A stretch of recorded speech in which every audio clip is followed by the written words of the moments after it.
Bonjour à tous, je suis très heureux de vous retrouver dans cette nouvelle vidéo pour y découvrir mon nouveau projet. Ce projet, c'est la création d'un filtre pour bassin avec comme support de filtration de la pozzolane. En effet, nous venons d'agrandir un bassin qui passe de 6 m3 à 11 m3, alors forcément, même s'il était déjà équipé d'une filtration mécanique, il fallait malgré tout en augmenter sa capacité. J'ai donc décidé de créer un bac de filtration avec de la pozzolane, dans laquelle je vais y planter plusieurs plantes aquatiques qui participeront à la bonne filtration du bassin. Alors aujourd'hui, nous allons voir ensemble toutes les étapes à la réalisation de ce projet. Bienvenue chez Seb l'Aquariophile. Alors comment va fonctionner ma nouvelle filtration? Dans le principe, l'eau du bassin passera dans le filtre mécanique, c'est un Biosmart 36000 de chez Oase. D'ailleurs c'est un excellent filtre, mais comme les coils ont sérieusement grossi et que nous avons presque doublé le volume, nous n'arrivions pas à avoir une eau claire. Alors avec ce filtre supplémentaire, l'eau se déversera dans la cuve de 475 litres, elle passera à travers la pozzolane pour ensuite retomber par la lame d'eau dans le bassin. Pour faire passer l'eau sous la pozzolane et la faire remonter à travers, je vais installer une tuyauterie PVC connectée au filtre, ainsi l'eau se diffusera par le fond, car je vais percer des trous sur tous les tubes pour une meilleure diffusion. Allez, c'est parti pour le perçage, des petits trous, encore des petits trous. Alors j'en fais partout et tout autour. Voilà ce que ça donne une fois percé et je vais maintenant pouvoir assembler le tout. Alors moi je ne me suis pas embêté car j'ai acheté des tuyaux PVC spécial bassin.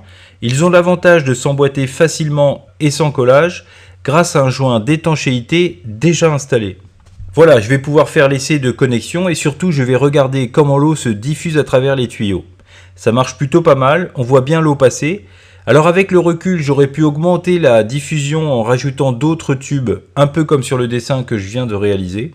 Bon, bah ça sera pour des améliorations futures à effectuer pour la saison prochaine. Maintenant, étape suivante, nettoyage de la pozzolane. J'ai un peu plus de 360 litres à laver, alors forcément si j'avais eu une bétonnière, cela aurait été beaucoup plus facile, mais là, on va y aller à tour de bras.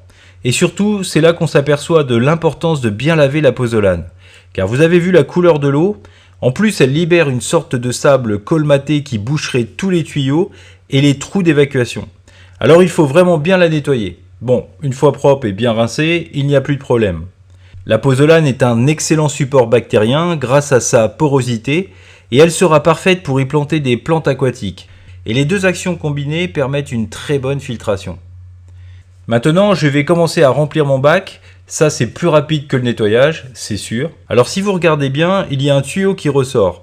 C'est par ici que je vidangerai de temps en temps mon filtre.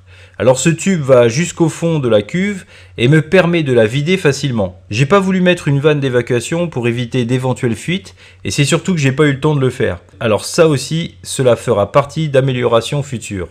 Voilà, j'ai presque terminé, je vais pouvoir commencer à remplir pour voir si l'eau passe bien à travers. Alors ça se remplit bien et toutes les petites bulles d'air que vous voyez, c'est le passage de l'eau à travers la pozzolane. Et finalement, en quelques minutes, l'eau est déjà super propre dans le bac. Je vais maintenant réensemencer mon nouveau filtre avec des bactéries. En effet, après un changement de bassin, je préfère m'assurer qu'il y ait suffisamment de bactéries pour ne pas déstabiliser la qualité de l'eau.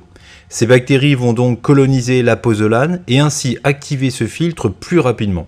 Bon, c'est une bonne chose de faite et maintenant la touche finale, les plantes. Alors j'ai planté un papyrus rustique qui ne craint pas trop le gel, des Thalia delbata et de la prêle du Japon. Alors pour la prêle du Japon, c'est aussi un essai car elles adorent l'humidité, mais pas forcément directement dans l'eau. Je verrai avec le temps si elle se plaît ou non. J'ai aussi laissé les pots volontairement, toutes les racines sortiront d'elles-mêmes par le dessus et le dessous. Si je les ai laissés, c'est d'une part pour la stabilité de la plante, car en effet il suffisait de quelques rafales de vent pour les coucher, alors qu'avec le pot enfoncé dans la pozzolane, c'était beaucoup plus stable et surtout ça va être beaucoup plus pratique pour les retirer lors du nettoyage du filtre. En tout cas, elles ont bien poussé car voici la différence à quelques mois d'intervalle, c'est plutôt flagrant. Et pour ce qui est de la filtration, elle fonctionne à merveille et j'ai réussi à obtenir une eau beaucoup plus claire qu'auparavant.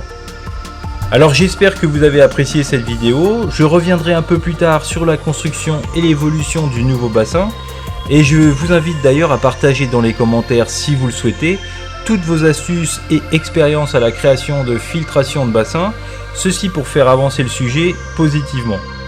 Alors si vous avez aimé, je vous invite à liker ou tout simplement vous abonner à ma chaîne et de ne pas oublier d'activer les notifications pour recevoir les dernières vidéos mises en ligne. Quant à moi, je vous dis à très vite sur Seb l'Aquariophile.